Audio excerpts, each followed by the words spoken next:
Hello मित्रों, हम अपने पिछले कई वीडियो से महाराजा अग्रसेन के संदेशों के विषय में चर्चा करते रहे हैं। उसी चर्चा को इस वीडियो के माध्यम से हम आगे बढ़ाने वाले हैं। मित्रों, हमने जानकारी प्राप्त की थी व्यासदेव जी के 5 प्रधान शिष्यों में महर्षि जैमिनी की गणना अन्यतम श्रेष्ठ शिष्यों में की जाती है। विष्णु पुराण में उन्हें सामवेद का आचार्य बताया गया है। उन्हीं महर्षि जैमिनी ने जय भारत के भविष्य पर्व के अंतर्गत सर्व यज्ञ सम में जन्मेजय को महाराजा अग्रसेन की जो पुरुषार्थ गाथा सुनाई थी, उस पुरुषार्थ गाथा के अनुसार ही हम अपनी चर्चा को आगे बढ़ा रहे हैं। महाराजा अग्रसेन को कुल देवी महालक्ष्मी के 3 बार दर्शन हुए थे। साक्षात दर्शन करने वाले महाराजा अग्रसेन की भक्ति किस प्रकार की थी, आज इस विषय पर हम अपनी चर्चा को आगे बढ़ाएंगे। हम अपनी चर्चा को आगे बढ़ाएं, विषय पर चर्चा करें उसके पूर्व मित्रों, आप इस लिंक को सब्सक्राइब कर घंटी बजा लीजिए ताकि हमारे आगामी वीडियो और महाराजा अग्रसेन के विषय में नई नई जानकारी आपको स्वतः मिलती रहे, आपके द्वार तक महालक्ष्मी की कृपा स्वतः पहुँचती रहे। ये निष्काम भक्ति होती क्या है? इदम न मम तेरा तुझको अर्पण, क्या लागे मेरा की भावना, यही है निष्काम भक्ति। इसे हम समझने का प्रयास करते हैं। हम लोहे से प्रार्थना नहीं करते, पत्थर से प्रार्थना नहीं करते, उसी के निकट अपनी प्रार्थना प्रकट करते हैं जिसमें इच्छा वृत्ति होती है। वह ईश्वर भी ऐसा ही है। उपनिषदों में उसके विषय में कहा गया है, कौन शरीर की चेष्टा करता है और कौन जी सकता था यदि आकाश में वह आनंद न होता। वे ही आनंद के दाता हैं। अतः 2 इच्छाओं के बीच दूती का कार्य करती है प्रार्थना। प्रार्थना रूपी दूती 2 इच्छाओं के मध्यवर्ती विच्छेद के ऊपर व्याकुल वेश में खड़ी है। इसीलिए असाधारण साहस के साथ वैष्णव भक्त जगत के विचित्र सौंदर्य के मध्य भगवान की वंशी जो नाना स्वरों में बज रही है, वह सिर्फ हमारे लिए प्रार्थना है ऐसा मानता है और विश्वास करता है। हमारे हृदय को वे इसी अनिर्वचनीय संगीत के साथ पुकार रहे हैं। इसीलिए तो वह सौंदर्य संगीत हमारे हृदय की विरह वेदना को जगा देता है, क्योंकि जीव भगवान का ही रूप है। जो भ्रमवश अपने को पृथक समझ रहा है, उसके अपने स्वाभाविक रूप में पुनः जाने की जो चेष्टा है, वह अभेद मूलक आकर्षण है। नदी के प्रवाह का प्रत्येक बिंदु जो समुद्र की सत्ता में विलीन होने के लिए दौड़ लगा रहा है, मार्ग के किसी अवरोध से रुकता नहीं। पत्थरों व चट्टानों का सीना चीरते हुए निरंतर गतिशील अंततः सागर में विलीन होकर ही शांति पाता है। यह उसी अभेद प्रतीतजन्य प्रेम के कारण है। मित्रों, भक्ति के लिए केवल एक ही बात आवश्यक है, भाव से भगवान की शरणागति, अहेतुक प्रेम, बिना शर्त आत्मसमर्पण। इसकी चरम परिणति महाराज अग्रसेन में है। इसी से महालक्ष्मी साक्षात प्रकट हो उन्हें दर्शन देती है। उन्हें नित्य धर्माचरण करने वाला, दानशील, विनम्र, सत्यवादी, महाप्रज्ञ संबोधित कर वर मांगने को कहती है। इस पर महाराजा अग्रसेन का प्रत्युत्तर, समस्त संसार की सृष्टि करने वाली आप तो सर्वशक्ति संपन्न हैं। आपके दिव्य तथा सनातन स्वरूप का हमें जो दर्शन मिला है, वही हमारे लिए पर्याप्त वर है। पुनः महालक्ष्मी का कथन है, हे राजन वत्स, मैं तुम दोनों की सज्जनता और लोभ शून्यता युक्त निष्काम भक्ति से तुम पर अत्यंत प्रसन्न हूँ। हे पुत्र, तुम्हें मुझसे कोई वरदान अवश्य लेना चाहिए। के प्रत्युत्तर में अग्रभागवत में जैमिनी जी का महाप्राज्ञ जन्मेजय को कथन है, माधवी जी सहित अग्रसेन हाथ जोड़कर इस प्रकार वर मांगते हैं, हे माते महालक्ष्मी, आप ही परम ईश्वरी हैं, स्वामिनी है।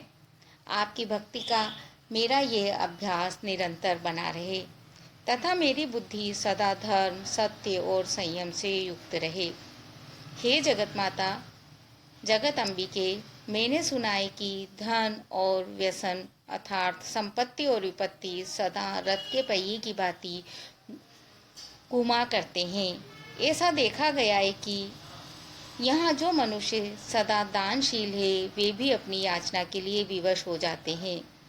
हे मातेश्वरी, मनुष्यों की अर्थ सिद्धि या जय पराजय अनित्य है, वह सदा स्थिर नहीं रहती।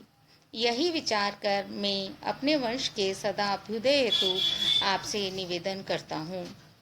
हे परमेश्वरी महालक्ष्मी, तीनों पुण्यतम लोकों में समस्त चर अचर प्राणी आपको कृपा प्राप्त करने की इच्छा से उत्तम तथा उत्साहपूर्ण प्रयत्न सदैव करते रहते हैं। हे माँ महालक्ष्मी, अभिलाषा रखने वाले के लिए तो आप कल्प वृक्ष के समान तत्काल सभी मनोकामनाओं को पूर्ण करने वाली हैं। हे वरदायिनी, आप जगत के सभी पुरुषार्थों की सदैव प्रदाता हैं। आप में हमारी अचल भक्ति सदा बनी रहे, आपसे बारंबार यही याचना करता हूँ। और तब क्या हुआ? प्रसन्न महालक्ष्मी ने वरदान दिया, हे अघ, मेरी कृपा से तुम्हारा वंश स्वयं तुम्हारे तेज से परिपूर्ण होगा, जो कि तीनों लोकों के संकटों एवं दुखों से जगत को मुक्ति दिलाएगा। मैं तुमसे यह सत्य वचन कहती हूँ। हे अघ, तुम्हारा वंश जगत में विख्यात होगा और उसी से सारे जगत में सभी जगह महान, अद्भुत, तेजस्वी आलोक फैलेगा। हे अघ, सुशिक्षा, दान तथा सत्यपूर्ण तुम्हारे आचरण का अनुकरण करने वाले तथा उस पर प्रवृत्त होने वाले जगत में श्रेयता प्राप्त कर सकेंगे और तब जगत के लोग तुम्हें ही अपना आदर्श मानेंगे, कथाएं तुम्हारा गान करेंगी। हे अघ, तुम्हारे वंशजों द्वारा संतुष्ट होने पर मैं उन्हें राज्य, दीर्घायु, निरोगी शरीर व पुत्र प्रदान करूंगी और तब उनके लिए इस संसार में कुछ भी दुर्लभ नहीं होगा। हे अघ, तुम्हारी भुजाओं में कृपा का पात्र रहेगा, जो लोगों के लिए कल्याणकारी आश्रय होगा, जिसमें जग जन को हर युग में हर समय सफलता और सुख का मार्ग मिलेगा। हे अघ, जिस कुल में मेरी नित्य पूजा होती रहेगी वही अग्रवंश होगा।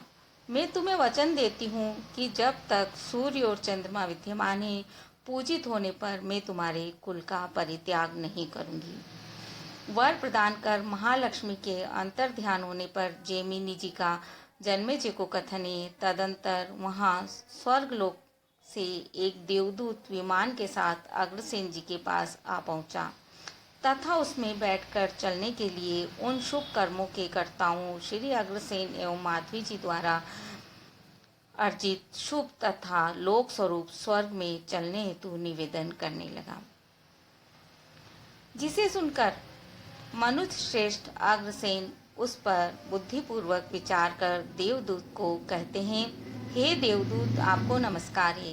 तात, आप सुख पूर्वक प्रस्थान करें, वापिस चले जाएं। स्वर्ग अथवा वहाँ का सुख महान दोषों से युक्त है। पुण्यों का भोग होने से उनका क्षय होता है और पुण्यों के क्षय हो जाने पर, भोग पूर्ण हो जाने पर वहाँ से पतन होता है। अतएव स्वर्ग का भोग स्थायी नहीं। मुझे स्वर्ग की कतई कामना नहीं। हे देवदूत, कर्मफल का भोग पूर्ण होने पर स्वर्ग से पतन के पश्चात स्वर्ग में निवास कर चुके मनुष्यों को पूर्व में विभुक्त स्वर्ग सुखों का स्मृत कर महादुख और भयंकर अनुताप होता है। अतः मैं स्वर्ग की अपेक्षा केवल अक्षयधाम का अनुसंधान करूँगा, जो अविचल हो। अग्र भागवत में जैमिनी जी का जन्मेजय को कथन है। ऐसा कर उन महामानव श्री अग्रसेन ने उस देवदूत को विमान सहित विदा कर दिया और विशुद्ध ज्ञान योग के द्वारा नित्य धर्म में तत्पर रहने लगे। तदंतर मित्रों, ध्यान और परम वैराग्य का बल प्राप्त कर उन्हें उत्तम बोध प्राप्त हुआ और उनके द्वारा उन्होंने शाश्वत सनातन मोक्ष रूपी परम सिद्धि प्राप्त कर ली। इस प्रकार महाराजा अग्रसेन एवं माता माधवी जी की भक्ति निष्काम भक्ति है। प्रारंभ में जब अग्रसेन ने सकाम भक्ति की थी तब भी महालक्ष्मी की प्रसन्नता और लोक कल्याणकारी वर ही मांगा था। अतः वह पुरुषार्थ चतुष्ट की पूर्ति का साधन होने से निष्काम भक्ति ही थी। इंद्रदेव के कुपित होने पर भी की गई आराधना पर महालक्ष्मी द्वारा वर देने की अभिलाषा अभिव्यक्त किए जाने पर श्री अग्रसेन ने उनकी कृपा का ही वरदान मांगा था। मित्रों, इदम न मम की भावना से की गई यह भक्ति निष्काम भक्ति है, जो बहुत सरल है। केवल और केवल मन को वश में रखना होता है। करके देखिए, अनवरत अभ्यास अवश्य सफलता देता है। हम माँ लक्ष्मी, अग्रसेन जी और माता माधवी को प्रणाम करते हैं।